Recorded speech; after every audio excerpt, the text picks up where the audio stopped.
Olá pessoal, bem-vindos à TVCH. Hoje nós vamos ter aqui uma dinâmica diferente, né? Estamos todos em casa de quarentena. Eu geralmente gosto de receber meus convidados para um bate-papo, como vocês acompanham, mas hoje vai ser diferente. Eu vou conversar com a doutora Evelyn Campos, que é especialista em clínica médica e no atendimento ao idoso. E a gente vai conversar longe e perto ao mesmo tempo. Ela vai trazer um pouquinho da experiência que ela tem tido no atendimento direto nos hospitais, pronto-socorro, nessa triagem, acolhimento e principalmente no tratamento de pessoas que estão em Belo Horizonte e que estão buscando orientações sobre o coronavírus. É um momento crítico e a TVCH, assim como as mídias parceiras, consideram super importante buscar informação aonde ela está acontecendo. Por isso hoje nós vamos escutar diretamente dela como está o contexto, quais são as novidades e você, é claro, é meu convidado para estar aqui comigo. Bom, doutora Evelyn, primeiramente, muito obrigada por ter aceitado o nosso convite. Eu imagino aí que entre um plantão e outro, tudo que você queria hoje era estar descansando. Então, obrigada por estar aí conversando com a gente. Olá, boa noite todo mundo. Hoje eu aproveitei meu dia de folga, depois de 36 horas de trabalho, aproveitei para dar uma relaxada e preparar para amanhã, que amanhã tem mais, né? Faz parte. Olha, muito obrigada. Sim, primeiramente, é muito importante a gente reconhecer o esforço não só seu, né, como equipe médica, mas de enfermeiros, equipe administrativa, equipe de limpeza, porque é verdadeiramente um arsenal para lidar com uma possível situação de guerra, né, doutora Evelyn? Comece explicando para a gente, por favor, como que está o cenário hoje? Como é que tem sido a tua rotina? Como é que tem sido a procura das pessoas? O que você tem visto nos hospitais em Belo Horizonte, né, na região metropolitana de Belo Horizonte, onde você atende? Então, hoje eu trabalho em 2 hospitais com pronto atendimento em Contagem. Trabalho no Hospital Metropolitano do Barreiro, que é referência em pacientes com infecção pelo coronavírus, e trabalho com atendimento ao idoso no Hospital das Clínicas. No atendimento ao idoso, a gente está reduzindo bastante o número para a questão de não expor o idoso, né? Não faz sentido a gente fazer o idoso sair de casa para chegar lá correndo o risco de pegar uma infecção no ônibus, né? E nos outros hospitais que eu trabalho estão assim bem lotados, está aumentando o número cada vez mais. E a gente tem observado pelos números que estão sendo divulgados todo dia, né? O governo de Minas, ele lança todos os dias atualizando esses dados de infecção. A gente tem visto que Minas tem tido um salto assim assustador. Na verdade, agora a gente está começando a subir aquela curva que a gente vê que o pessoal fala, o ideal é achatar a curva. Então, a gente está começando a subir rumo ao pico. Então, os números de casos estão aumentando muito. Eu já tenho 7 anos e meio de formada e eu não lembro de ter visto num período assim, nada parecido. Porque quando você chega num pronto-socorro, você tem um fluxo de pacientes que vão ser atendidos, que estão tranquilos, e os pacientes que vão para emergência. Hoje a gente tem que ter um fluxo separado de pacientes com sintomas respiratórios e pacientes sem sintomas respiratórios. A maioria dos hospitais, pelo menos os que eu trabalho, né, não estão adaptadas a isso. Nem o Hospital Metropolitano, que é referência, agora está se criando uma ala só para isso, se organizando o serviço.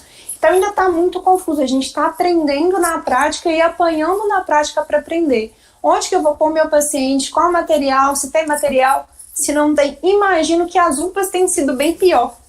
Porque a estrutura às vezes não ajuda, às vezes não tem o equipamento necessário. Então a gente está aprendendo um pouco na prática, está bem confuso ainda. É interessante quando você traz isso, Evelyn, porque quando a gente pega o retrato de países como a China, como a Itália, como a Espanha agora e tantos outros, vivenciando essa experiência. E agora no Brasil, a percepção e a sensação que eu tenho é que a gente aprendeu pouco com a experiência de quem estava lá fora. Faz sentido esse raciocínio? Faz. O que nos ajuda muito é a questão, por exemplo, de artigos de tratamento, como fazer isolamento, o que usar, quando usar. Isso nos auxilia bastante, mas eu acho que só cai a ficha quando chega aqui. Porque até entre colegas no começo a gente ficava, mas será que é isso tudo? Será que não é uma epidemia da mídia que está fazendo muito alarme? Mas agora que chegou a gente está vendo que é por aí mesmo, não é só brincadeira como muita gente está subestimando. As coisas não estão caminhando tão bem, não. O cenário é bem desolador, assim. É interessante porque você que está em casa, né, pode estar achando, que exagero, não faz sentido, tanta quarentena, tanta frescura, por que tem que fazer tanta higienização quando chega em casa, por que é para ficar em casa? É para ficar em casa mesmo, né, Evelyn? Pois é, o que é o problema desse vírus? Ele, em 80% das pessoas, principalmente as mais jovens, as crianças, ele é assintomático. Você vai passar como um quadro de resfriado. Eu tô com o nariz escorrendo, tô espirrando, ok, vai melhorar. O problema é na minha população mais idosa. Outra coisa que é muito importante é que esse vírus dissemina muito rápido. O contágio dele é muito maior do que as outras epidemias, que a gente já teve epidemias por coronavírus. Por exemplo, uma foi a SARS, que foi há um tempo atrás na China, só que ele era um vírus mais de transmissão hospitalar, ele não tinha essa disseminação. Então, você pega esse vírus disseminando, como tá? Pessoas que estão pouco sintomáticas, às vezes até assintomáticas, circulando na rua, que às vezes tem o vírus e nem sabe. Pega isso num idoso, uma pessoa com 50 anos com problema de saúde mais sério, por exemplo, trata uma diabetes com uma pressão alta, um problema de coração. Essas pessoas podem complicar potencialmente. E o nosso grande medo é acontecer o que aconteceu na Itália, porque foram muitas pessoas de uma vez na Itália. Uma das pessoas que começou a transmitir estava no hospital, não tinha sido isolada, ficou circulando, transmitir o vírus e por isso deu um boom. Quando acordaram para a realidade, a coisa já tinha fugido do controle. Então, o nosso medo é que nessa população que tem um risco maior, esse boom venha de uma vez e a gente não tem a estrutura para dar conta disso.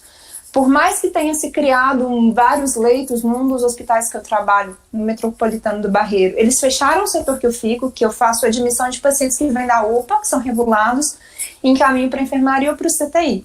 Eles fecharam para fazer o CTI de pós-operatório, para repor uma ala do CTI que vai ficar só por conta de coronavírus. Fechou uma ala de enfermaria que vai ser só por conta de coronavírus. Então, está se criando leitos específicos, mas se o número for muito alto de uma vez, a gente não dá conta. Eu tenho visto que em São Paulo, me parece, eles fecharam um estádio, estão construindo uma estrutura hospitalar assim absurda, que é para dar conta, para se preparar para o que vem. Pensa em São Paulo, o número de pessoas que tem, os milhões de pessoas que tem, o impacto que isso pode causar. A gente vê muitas pessoas se preocupando com a economia, com a questão do trabalho, que isso para a economia vai ser um prejuízo muito grande, a gente está em recessão, mas na linha de frente, se a gente não tiver essa desaceleração, vai ser desesperador, porque na Itália eles não conseguem ter respirador para todo mundo. Então, entre um paciente mais idoso e um mais jovem, eles têm que escolher quem vai para o respirador. E aí, você escolhe quem vive e quem morre. Porque se você for para o respirador, tem uma chance boa. Se não, fica mais complicado.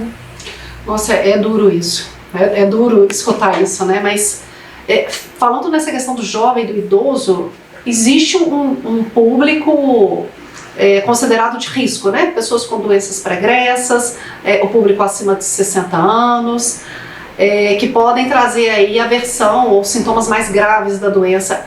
Isso permanece, Evelyn? Sim, a gente tem visto, assim, os estudos têm mostrado que os casos mais graves e a mortalidade é maior, principalmente em pessoas idosas. Isso aumenta com a idade, de 50 a 60 é uma taxa, de 60 a 70 outra, e acima de 80 que é a taxa principal. E principalmente pessoas que têm problemas de saúde, pressão alta, diabetes, problema de rim, problema de enfisema, asma mal controlada, pessoas que usam medicações que abaixam a imunidade, por exemplo, pessoas que tratam artrite, lúpus, essas doenças autoimunes que tem que tomar prednisona e outras medicações, são todos grupos de risco. Gestante tem sido afastada, mas não vi nada assim relacionado à transmissão da mãe para o neném, de ter complicação. Mas como gestante sempre é grupo de risco para tudo, acabam afastando sempre, né? Porque a gente não sabe. Entendi. E assim, Evelyn, falando em sintomas, existe um grupo de sintomas específicos? O que vocês têm, ou os sintomas já têm diversificado? Como é que tem sido isso na prática clínica de vocês?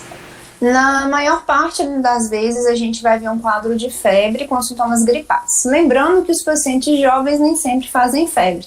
E às vezes idoso também, por si só, em qualquer infecção, nem sempre faz febre. Às vezes você fica esperando o vozinho com pneumonia fazer febre, às vezes ele está com a pneumonia grave e está fazendo a hipotermia, a temperatura está caindo. Então, idoso, o mecanismo de regulação é um pouco diferente. Então, normalmente a gente observa febre, coriza, tosse, dor de garganta. Algumas pessoas podem ter sintomas gastrointestinais, que é diarreia, vômito.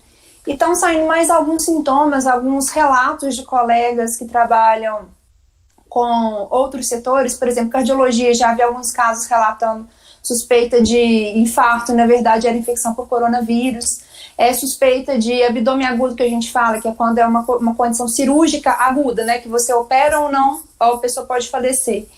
Por exemplo, uma apendicite, pode simular também o próprio coronavírus. Tem visto alguns sintomas que têm sido divulgados pelo pessoal do otorrino, que é perda de paladar e perda de olfato. Então, está surgindo muita coisa toda hora. E a gente fica assustado com um monte de informação, porque você tem que pensar que no Brasil, no meio disso tudo, a gente ainda está no surto de dengue. E a dengue, ela abre o quadro como diarreia, ela abre o quadro como gripe. Eu já atendi alguns pacientes com sintomas, assim, que não tinha cara nenhuma de dengue, era dengue. Então a gente está num fogo cruzado, porque a gente não sabe para onde corre, porque tudo pode ser tudo. Aí fica mais difícil da gente conseguir diagnosticar com certeza. Esse tipo de variação de sintomas, ele diz da resposta do sujeito ao vírus, ou ele pode indicar mutações possíveis que o vírus possa estar sofrendo aí no decorrer da passagem do tempo? Então, esses sintomas, eles vão variar de pessoa para pessoa, né? O vírus, ele está sofrendo mutação. Eu não vi, assim, nada a respeito de mutação nova, de sintoma mais grave, mas o que eu vi é que as pessoas que têm fatores de risco, a maioria delas tendem a complicar com um quadro de insuficiência respiratória, né? Que é uma queda da oxigenação e ficar mais cansada, mais fatigada. Essas pessoas, quando chegam no pronto-socorro, a gente vai fazer a triagem, né? A gente coloca aquele aparelhinho no dedo que chama oxímetro, e a gente vai ver uma saturação de oxigênio abaixo de 95%. Então, são pessoas que a gente já vai ficar mais atenta, já vai passar por uma avaliação mais detalhada, que um paciente que só está tossindo e está com o nariz escorrendo, uma febrezinha ali, que está tranquilo, um paciente jovem. Esse paciente que tem um quadro que a gente fala de cansaço, né, de insuficiência respiratória, ele vai ser avaliado e vai para o CTI, dependendo do que for a evolução, né, dele, né? Que alguns entram em insuficiência respiratória, precisa ser entubado e ter conectado a um ventilador. Entendo. E Evelyn, falando em sintomas, né? Quem está nos acompanhando em casa, né? Podem estar com pessoas com risco de estarem tendo os primeiros sintomas, né? E associar que pode ser coronavírus, assim. O que as pessoas devem fazer, Evelyn? Começou a tossir, começou a ter febre, vai para o hospital, aguarda, entra em contato com o SUS. Qual que é o procedimento ideal para não ter uma sobrecarga também nos hospitais de casos que ainda não seriam para chegar até vocês? Se tem sintomas leves e é jovem, a gente fica em casa. O melhor local para pegar, se você ainda não tem, é no hospital, porque tem um monte de gente lá que tem coronavírus, né?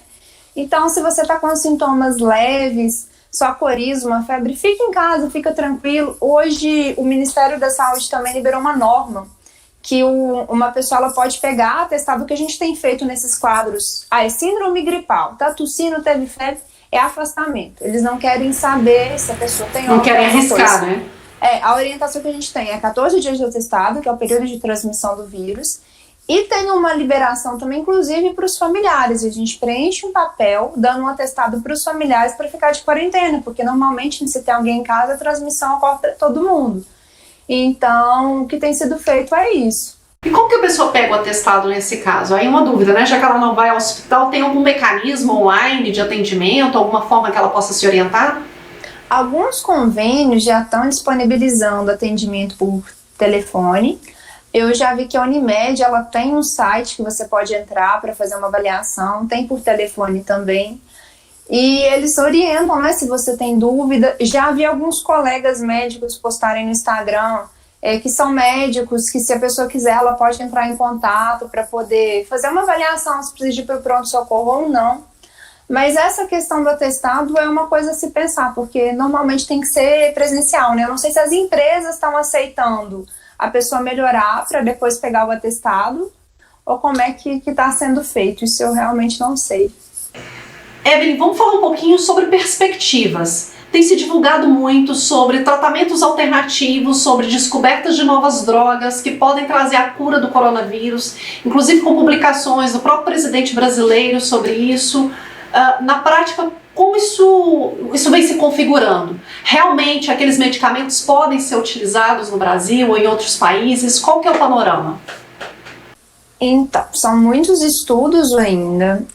Na verdade, o número é pequeno, Ainda não tem nada autorizado nem pelo FDA, nada regulamentado no Brasil, mas se você pensa diante de um paciente grave, que está num respirador, que você não tem nada a perder, eu acho que qualquer coisa é válida. Mas se você pega um outro cenário, você pega um paciente jovem, que está tem lá 30 anos, não tem nenhum problema de saúde, uma febre, uma coriza.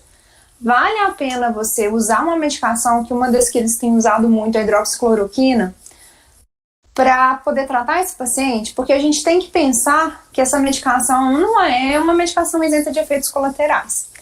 As pessoas usam muito para tratamento de doenças crônicas, como lúpus, artrite reumatoide. Então, a gente tem uma série de doenças que a gente consegue manejar com esses medicamentos. As pessoas que tomam esses remédios, elas passam por uma avaliação. Vou dar um exemplo. A hidroxicloroquina, antes de tomar, a gente precisa de uma avaliação do oftalmo, que vê se está tudo certinho, porque ela pode causar retinopatia e você pode ficar cego. Dependendo da dose, a pessoa pode ter uma hepatite fulminante. Então, você pega um paciente jovem que vai tomar um remédio, melhor do coronavírus, pode ir para a fila de transplante hepático, você pode ter uma hepatite súbita. Então, é risco-benefício. Num paciente extremamente grave, vale a pena fazer teste, vale a pena tentar parar, frear, né? Tem se usado também algumas medicações que são usadas para o tratamento da AIDS, né? Alguns antirretrovirais.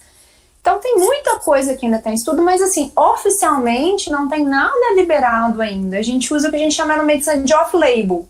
A gente usa, mas sem nada de respaldo científico, que foi um estudo muito bem feito, que deu certo. Então, a gente usa meio que por fora. Na falta de alguma coisa melhor, a gente acaba usando o que tem. Mas para pacientes jovens, não tem a menor indicação. E com isso, o que aconteceu? O Trump também deu uma entrevista, né, falando dessa medicação. As pessoas foram loucas na farmácia, compraram os remédios, e as pessoas que têm que tomar, porque tem uma doença crônica e precisa dessa medicação, não estão achando mais em lugar nenhum. E o Ministério da Saúde soltou uma portaria que esses remédios agora só são liberados com receita controlada, porque até então era igual você comprar uma dipirona, você chega lá, escolhe e pronto. Agora não, tem que ter receita, até para respaldar as pessoas que usam a medicação e precisam no dia a dia. E até para ter esse controle também das possíveis reações adversas, né, dos efeitos colaterais, né? As pessoas acham que remédio não tem problema. Todo remédio, ainda mais na parte da geriatria, bem indicado, ele pode trazer muito benefício, mas uma medicação mal indicada, ela pode fazer um estrago que as pessoas não têm dimensão do que pode acontecer. E doutora Evelyn, me tira uma dúvida. Uma pessoa que contrai o vírus, sobrevive ou então não manifesta nenhum sintoma dele, ela cria anticorpos para que não venha a ter essa doença novamente? Já existe algum estudo comprovando isso? Pode me falar um pouquinho desse cenário também? A maioria das pessoas, eu não vou falar todas, mas mais de 95% desenvolvem imunidade. Dos artigos que eu vi, acho que foram poucas pessoas, 1 ou 2 casos, que se reinfectaram. Então, assim, as pessoas não sabem, os pesquisadores ainda não conseguiram definir direito por que isso aconteceu. Não sabe se foi a quantidade de vírus a que a pessoa foi exposta foi pequena para desenvolver uma resposta imune, assim, bem eficaz. E se for o sistema imunológico, ainda não tem não tem um diagnóstico certo, assim, sobre por que isso aconteceu. Mas a maioria das pessoas vai desenvolver imunidade e não vai pegar a infecção de novo. Pelo menos por esse vírus, não. Né? Mas a gente não sabe, por exemplo, a gripe. O vírus se recombina, a gente faz a vacina todo ano com base em cepas do ano anterior e tem pessoas que vão pegar de novo porque o vírus sofre mutação. Então, pelo menos essa cepa não vai ter mais. Mas o coronavírus, você quer dizer, o coronavírus, por exemplo, ele pode sofrer esse mesmo processo. Aquela exposição, ela não pega novamente, mas uma nova mutação, ela pode se expor novamente. Faz sentido. Da nova mutação, ela não vai estar protegida, né? E a gente tem que pensar que esse vírus, apesar dele ser antigo, apesar dele ser frequente em animais, a gente já teve 2 epidemias antes, por mutações bem letais, e a pessoa tem imunidade àquela, mas essa é uma nova cepa. Entendi. Evelyn, vamos falar um pouquinho sobre prevenção. O que as pessoas podem fazer, né? Já vem sendo bem divulgado, fique em casa, higienização, lavar as mãos, mas o que mais ela pode fazer para proteger a imunidade dela? Como médica, né? O que você pratica na sua vida pessoal, né, para se cuidar e que você pode sugerir para as pessoas que estão em casa? Então, eu fiquei um pouco paranoica com isso tudo, porque como você vem no hospital, eu recebo vírus de todo mundo, né, porque tá todo mundo tossindo. Primeira coisa que eu chego em casa, eu tiro a roupa, ponho na máquina, passo álcool em todas as minhas coisas. Você vai ao supermercado, você não sabe quem que tá pondo a mão ali, se a pessoa espirrou e pôs a mão ali. Então, acho que vale a pena limpar com cuidado, né? Fazer uma limpeza correta das frutas, das coisas que você comprar no supermercado, evitar usar o sapato que você usa fora de casa, dentro de casa, passar álcool gel em tudo. E quando você tá em casa, por favor, fique em quarentena, é pra ficar em casa, não é pra fazer churrasco, não é pra ir pra praia, porque você tá disseminando o vírus do mesmo jeito. Em casa é regular a alimentação, dormir bem, comer direito. Eu sou a louca da academia, né? Então eu tô dando meus pulos aqui pra fazer um exercício em casa, pra não ficar sem fazer nada. Mas é a gente cuidar da gente, né? Ter um tempo pra gente. E tem algumas pessoas que sofrem de quadro de ansiedade, fica vendo esse tanto de informação e acaba ficando mais ansiosa. Então, para essas pessoas, vai ler um livro, desliga por um tempo, esquece disso, porque não vai resolver o seu problema. Se você já está em casa, ótimo, já resolveu o meu problema de disseminação. Então, não precisa de ficar sabendo, aumentou. Basta ficar em casa, vai entreter com outra coisa, é a melhor coisa que faz. Porque senão às vezes vai criando um ciclo ali de ansiedade que a pessoa vai acabar tendo que ir pro pronto-socorro, se expor à contaminação por causa de um outro quadro desencadeado pelo excesso de informação. E a própria ansiedade e a má gestão das emoções, ela acaba diminuindo um pouco a nossa imunidade também, a susceptibilidade a contrair o vírus, né? Com certeza, quando a gente fica mais ansioso, a gente libera um hormônio que chama cortisol, e ele pode abaixar um pouco a nossa imunidade. Então, se você é uma pessoa mais ansiosa, vai procurar outra coisa, vai fazer um curso de desenho. Hoje eu vi que a Faber-Castell liberou um curso de desenho aí. Tem um monte de empresa grande que liberou a plataforma com 1 milhão de cursos. Eu tô com tanto ali que eu queria fazer, mas eu não posso. Então eu indico para as outras pessoas. Muito bem, Evelyn. Você gostaria de deixar mais alguma mensagem para as pessoas que estão nos acompanhando em casa, para a gente finalizar o nosso encontro de hoje? Então, o que eu queria deixar de mensagem é, por favor, levem isso a sério. Eu tô vendo que algumas pessoas estão banalizando. Acho melhor a gente pecar pelo excesso que pela falta. A gente tem visto que os nossos números têm aumentado muito. Saiu uma reportagem no jornal, não vou me lembrar qual o nome, mostrando que nos últimos 3 dias as necessidades de leitos em UTI mais que dobraram. Então a coisa não é brincadeira.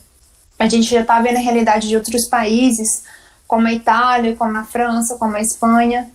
Então acho que a gente não tem que esperar piorar tanto como chegou nesses locais para a gente poder agir. Quanto antes a gente agir, menor o impacto que a gente vai ter. Então é ficar em casa e se cuidar, gente, alimentar bem e evitar de ir ao hospital, né? Porque se você não tem lá, com certeza aumenta a chance de você pegar, porque tem um monte de gente que tem lá.